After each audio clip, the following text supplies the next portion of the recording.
During the Ghent International Exposition in 1913, Nikola Tesla and Carl Jung met and discussed Jung's theory of collective unconscious. They became good friends, and in 1932 their cooperation, after decades of research and development, resulted in the invention of the cybersphere. The cybersphere was initially based on radio and wireless electricity. As soon as the first cybersphere tower was turned on in 1932, an event which would come to be known as the fire-up, every human on Earth's connection to the collective unconscious was greatly strengthened. As the technology developed, it allowed people access to the surface levels of the unconscious realms, now known as sphere space, via devices called jackers. Having been obsessed with this technology and its potential ever since the fire-up, Adolf Hitler left the political scene in 1933 and founded the company Metacraft. The NSDAP crumbled soon after without his leadership, and many of his former high-ranking comrades found work at Metacraft. In 1939, after inventing rudimentary jackers, Nikola Tesla and Carl Jung disappeared without a trace. Metacraft concerned itself with the research, development, and production of new cybersphere-related technologies. In 1945, they perfected the jacker device and made it available for the public to purchase. In 1950, Benito Mussolini, the Prime Minister and dictator of the Kingdom of Italy, and Francisco Franco, the dictator of Spain, signed a treaty, forming the Dam Alliance, and begun work on the Atlantropa project. The project's purpose was to build a hydroelectric dam across the Strait of Gibraltar, lowering the surface of the Mediterranean Sea by up to 200 meters, opening up large new lands for settlement and producing enough power to satisfy the energy requirements of both nations. Metacraft was the company tasked with the dam's construction. The Atlantropa project was met with great controversy, and in 1952, as work begun on the dam, the Third Republic of France and the fledgling German Republic formed an alliance and declared war on Italy and Spain in hopes of halting the dam's construction.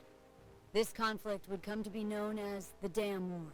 After 2 years of a bloody, grinding stalemate in the Alps and Pyrenees, which led to over 5 million casualties, the warring parties signed the Treaty of Detroit in 1954, with the United States acting as mediator. The treaty secured the right of Italy and Spain to continue work on the dam and painted France and Germany as disturbers of progress and fully responsible for the conflict. No territorial concessions were agreed upon. No party left Detroit satisfied. As the representatives of the French alliance returned home, they found absolute chaos on its streets. Over the next 6 years, the techno-revolution led to absolute political turmoil in Western Europe, and the entities of France, Germany, Belgium, Austria, Ireland, Switzerland, the Netherlands, and the United Kingdom ceased to exist. From the ashes was born the Technocratic Republic of Europe. Since the 1930s, the Union of Soviet Socialist Republics has been running rampant and unopposed in Eastern Europe, and by 1960 its borders met those of the TRE. The formerly independent nations of Finland, Estonia, Latvia, Lithuania, Poland, Romania, Bulgaria, Hungary, and Yugoslavia were now incorporated socialist republics of the USSR. In response to these eastern and southern threats, the Nordic countries joined the Dam Alliance. In the year 1961, the tiny island of Iceland was politically split in twine. Half of the population wished to join the TRE, with the other half strictly opposed to it. This led to a total brutal civil war and the deaths of nearly 50 people. With the anti-technocrats emerging victorious, they quickly declared independence from Denmark and established the First Republic of Iceland. This was followed within the same year with a bloody technocratic revolution which took the lives of nearly 10 and led to the establishment of the Technocratic Second Republic of Iceland. After 2 months of blood painting Iceland red, a Danish bureaucrat realized Iceland had declared independence and informed the Danish king of what had transpired on the island. He sent a detachment of the Danish fleet to investigate, but Icelandic fishermen spotted and engaged them, leading to perhaps the greatest sea battle in recorded history. 2 men drowned after falling off the Danish vessel due to Icelandic fishing nets being used to entangle its rudder and putting a sudden stop to it. When the Danish king Frederick II heard of this, he was said to have collapsed to his knees, covering his face with his hands, screaming and crying so loud the technocratic aristocracy of Berlin could hear. A communique from Washington urging the Danish kingdom to leave those guys alone was enough geopolitical pressure to put a stop to the war. The Icelandic people celebrated their victory, and the political leadership of both factions on the island is said to have gotten so intoxicated that they totally forgot about their previous disagreement. The day after, on May 3rd, 1961, the Third Republic of Iceland was born. By the year 1970, Metacraft, by then the largest and most powerful corporation on the planet, continued its work on the dam. With both Adolf Hitler and Benito Mussolini having passed from old age in the late 1960s, Francisco Franco was now the only overseer of the project.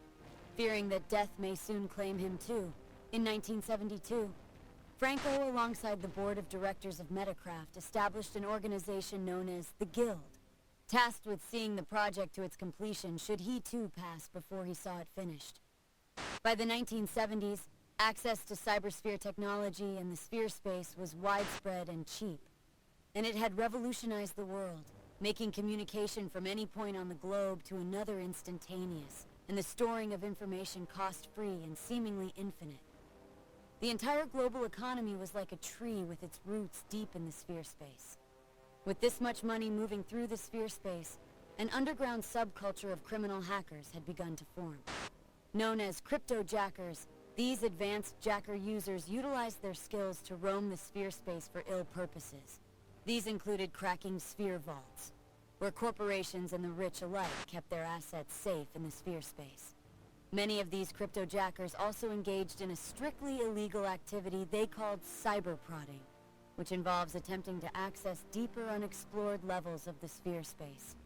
This was known to all to be incredibly dangerous to both the individuals that attempt it and the stability of the cybersphere as a whole, and many have died to the perils which lie within these deeper levels of sphere space.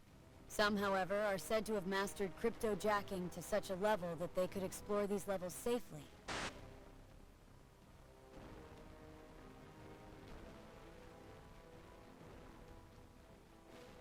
In 1975, Francisco Franco, by then an old man with a loose grip on power, went mad, raving whenever he was given the opportunity about how the Guild had taken over both Metacraft and the Spanish government, and how they were doing something to his dam. Soon after he began to speak about these things, a Spanish military helicopter performing a routine exercise crashed into his home in Madrid, killing him instantly.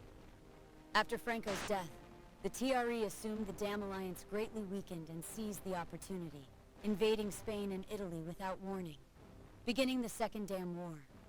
Denmark fell within a day, and the Danes, considered a subhuman race unworthy of life by the TRE, were put into extermination camps in what was the largest genocide in human history.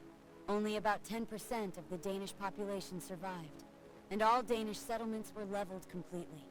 Italy fell within a year, but Spain proved a tougher nut to crack. Instead of the disorganized, leaderless army the TRE's military command expected, they encountered a modern, elite force mysteriously equipped with state-of-the-art weaponry and utilizing advanced tactics. Even so, the far smaller Spanish army would not hold forever against the seemingly endless manpower and production capabilities of the TRE. By December of 1977, the TRE's forces had reached Madrid, and fighting could be heard night and day by the denizens of the city. By this time, however, the fighting was not only physical and had spread to the sphere space. The TRE established CYBERSEC, a department of elite cybersphere security specialists tasked with protecting national interests in the sphere space. And in response, the Dam Alliance rallied thousands of imprisoned cryptojackers, promising them freedom for their service. These cryptojackers would come to be known as Mercjacks. This same year, Peter Loscher, the acting CEO of Metacraft, announced that the Atlantropa project is complete, and all that is left to do is to turn it on during a great planned ceremony the following year. In early 1978, with almost 170,000 people gathered around the dam for the ceremony, Peter Loscher made a speech in front of the roaring crowds, promising a future of great progress, an end to the war, and near unlimited energy for all. Records, though rare, still exist of this event as it was televised around the globe. Peter Loscher pressed a comically sized red button, and to the thundering applause of the crowds, millions of hectoliters of water began flowing through the dam, the immense noise drowning out that of the crowds. But soon after, an electric static sound began drowning out even the noise of the water. This cacophony of sounds crescendoed in an event now known only as the incident.